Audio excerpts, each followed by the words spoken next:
ఎట్లా చేస్తున్నావు నాన్న ఇంత చాకరీ నువ్వు? పొద్దున్నుంచి పడుకునే వరకు చేస్తూనే ఉంటావు. ఏదైనమ్మా ఇష్టంతో చేయాలి.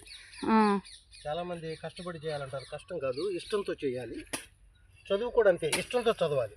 అవును, మరి నువ్వు ఆ రోజులో ఎంఏ చదివావు, మీ అమ్మ నేను కష్టపడి చదివించింది, ఇష్టంగా చదువుకోలేదు అప్పుడు నువ్వు? ఇష్టంగానే చదువుకున్నా.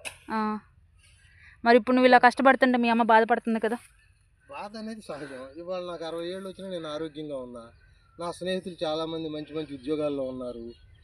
వాళ్ళ దగ్గర డబ్బు ఉంది, కానీ నా అంత ఆరోగ్యం లేదు.